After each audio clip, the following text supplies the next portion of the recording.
When people in the SEO field talk about content, they typically mean text. Certainly there's a place in websites for images, video, audio, animations, and so on. But primarily the search engines are indexing text. And even when you're trying to optimize images and video, for instance, it's text that's associated with those items that gets indexed. I'll be explaining how to optimize images and video in later lessons.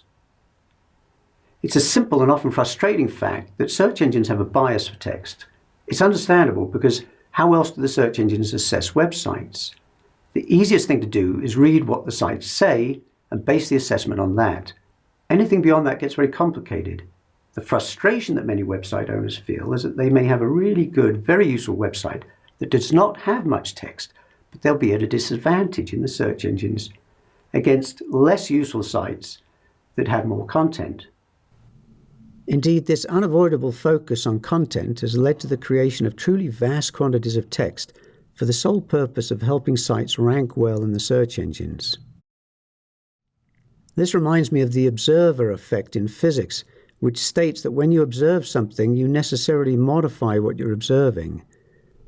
The search engines try to observe the web, and in doing so, have caused enormous changes to the web, resulting in the creation of monumental quantities of content, much of it garbage, and literally billions of links, something we'll talk about later in this course. So you do need textual content, and the more the better from an SEO standpoint. Of course, the content has to contain useful keywords, as I explain elsewhere. In effect, the content becomes a vehicle to carry the keywords that you want the search engines to associate with your site. The more content you have, the more pages you'll have, which results in more useful keyword placements in title tags, URLs, heading tags, and so on, which you'll learn about a little later. In fact, there are two essential content strategies. The first is simply to create content to carry keywords, so you have lots and lots of pages in your site with useful keywords. And in fact, there's a whole content creation industry built up around this idea. You can buy articles for as little as $1 or $2, but they certainly won't match the description of quality content. And by the way, the search engines are getting better all the time at recognizing garbage text. So whatever content you do have on your site needs to be decent. The other strategy is to create truly high-quality content that will attract links. This is a concept known as link bait, something I cover later in this course. The idea is that you provide something so useful, interesting, funny, intriguing, or entertaining that people will link to it from their websites, thus providing the sort of links that the search engines award websites for getting, thus pushing your site up in the search engine results. And of course, the links themselves will bring traffic to your site.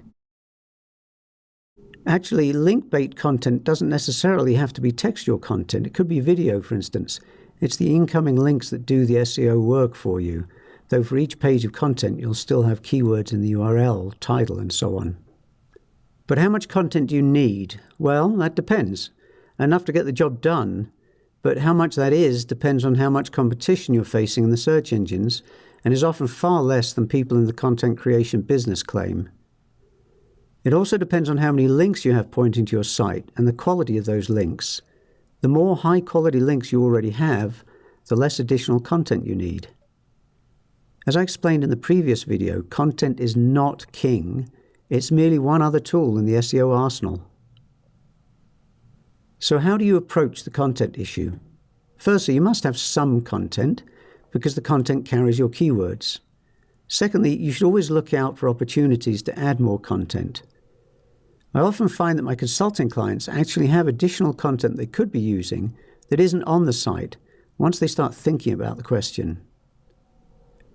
Content is frequently a real problem for e-commerce sites, which often simply grab a little text from product manufacturers or wholesalers and consequently end up with very content-light web pages.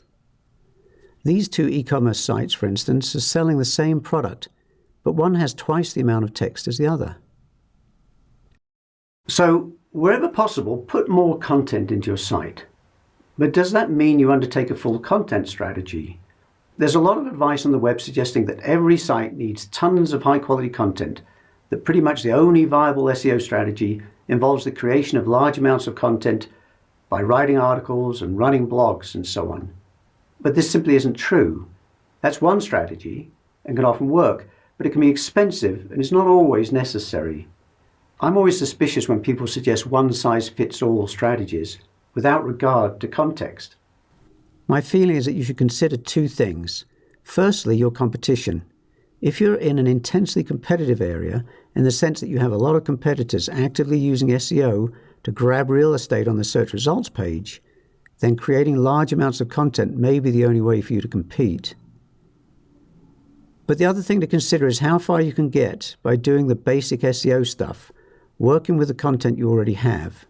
In many arenas, it's entirely possible for a business to work with what they've got. Perhaps beef up the content a little, expanding product descriptions, for instance, and then optimize pages, as I'll describe soon, putting keywords into URLs, title tags, heading tags, scattered throughout the body text, and so on. And then use some of the basic link building strategies you'll learn about later in this course. It really is not necessary for every business to get into the content creation business in order to compete in the search engines. Many will find they do very well without spending large sums of money on content.